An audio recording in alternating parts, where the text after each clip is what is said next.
Assalamualaikum warahmatullahi wabarakatuh. Alhamdulillah, Allahumma sholli ala Muhammad wa ala ali Muhammad. Ya ayyuhalladzina amanu taqullaha haqqa tuqatih wa la tamutunna illa wa antum muslimun. Teman-teman di mana saja berada, mari kita tingkatkan ketakwaan kita kepada Allah Subhanahu wa taala dengan senantiasa memperbaiki akhlak, perilaku, kualitas aktivitas kita, dan integritas kita, karena itu adalah sumber kebahagiaan bagi kita semua. Nah, pada khutbah Jum'ah virtual kesempatan ini, saya ingin menyampaikan 7 hal yang mengganggu kebahagiaan manusia. Nah, teman-teman, para hadirin semua di mana saja berada, bahwa salah seorang sahabat, Anas bin Malik, ketika banyak berinteraksi dengan Rasulullah SAW, beliau mendengar Rasulullah SAW berdoa. Doanya adalah, Allahumma inni a'udzubika minal ajzi wal kasali wal jubni wal harami wal bukhli wa dola'id daini wa golabatir rijali. Apa artinya doa ini? Doa ini menunjukkan bahwa kita semua harus berlindung kepada Allah Subhanahu wa taala dari 7 hal yang itu mengganggu kebahagiaan kita. Yang pertama, al-ajzi, yaitu lemah. Sifat lemah memang sangat berbahaya bagi kehidupan kita. Karena kelemahan yang kita miliki, kemudian kita tidak mampu untuk berbuat baik.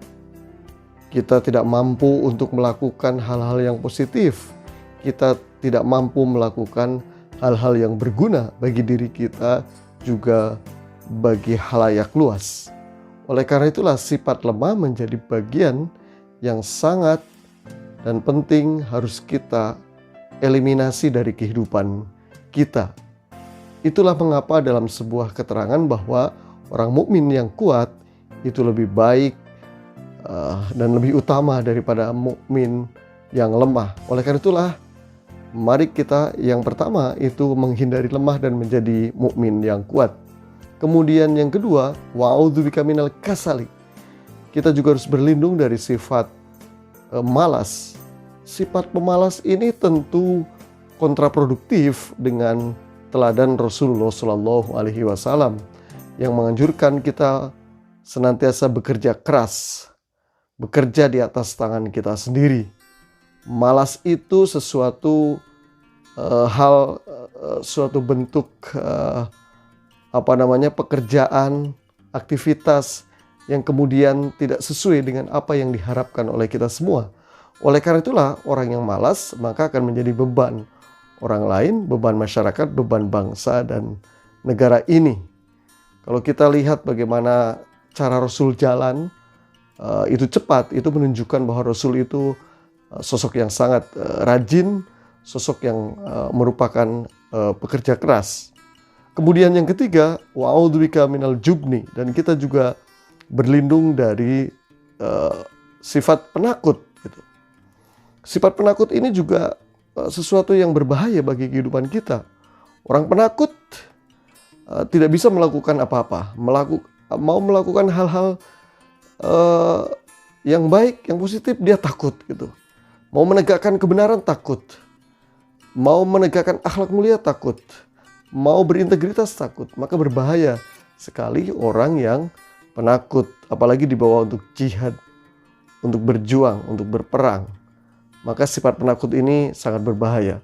Orang penakut tentu tidak akan lahir menjadi manusia yang sukses, manusia yang bahagia.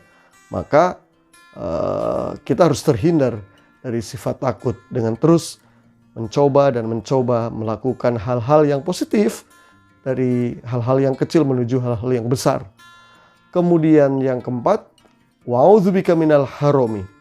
Kita juga berlindung dari ketika masa tua kita menjadi manusia yang justru tidak baik, tidak berguna. Masa tua mestinya menjadi masa yang makin berguna. Makin mendekati ajal harus makin berguna bagi diri, masyarakat, keluarga, bangsa, dan negara.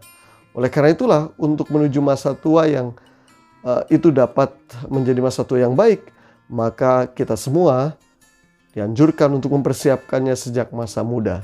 Tradisi masa muda yang baik, kebiasaan yang baik di masa muda, maka itu akan menjadi jaminan kebaikan-kebaikan dan kebahagiaan di masa yang tua.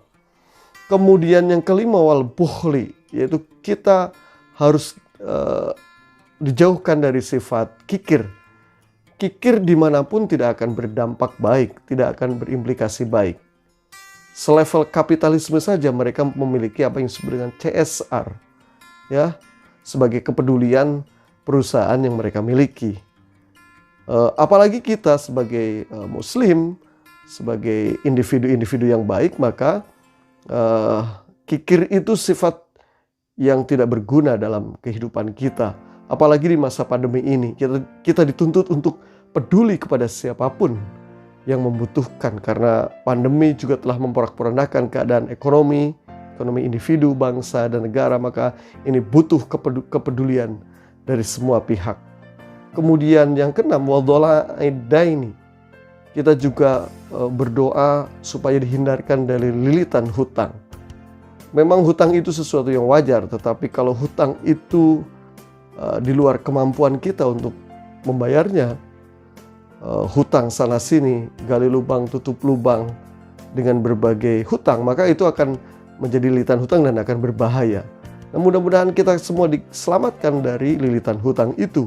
Maka kurangi tradisi kebiasaan berhutang ke sana kemari. Hutang perhitungkan dengan kemampuan untuk kita membayar.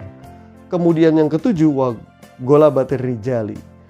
Kita berdoa untuk dilindungi dari berbagai gangguan keamanan. Ya, walaupun di sini rijali gangguan laki-laki, tetapi ini menunjukkan adalah gangguan keamanan. Kita berharap individu, bangsa, dan negara kita selalu dalam keadaan aman. Nah, 7 hal ini adalah sesuatu yang mengganggu untuk kebahagiaan kita di dalam hidup. Maka tradisi atau suluk yang dilakukan oleh Rasulullah SAW adalah berdoa dengan doa yang ini. Allahumma inni a'udzubika minal azzi. Ya Allah, ya Tuhan kami, jauhkanlah kami dari sifat lemah, wal kasali, dan dari sifat malas, wal jubni, dan dari sifat penakut, wal harami, dan menjadi manusia yang tidak berguna di kemudian hari, wal bukhli, dan dari sifat kikir, dan jauhkanlah kami dari lilitan hutang, dan jauhkanlah kami dari berbagai gangguan keamanan. Semoga kita semua makin hari makin bahagia dan selalu dibimbing oleh Tuhan yang Maha Kuasa. Barakallahu li wa lakum. Assalamualaikum warahmatullahi wabarakatuh.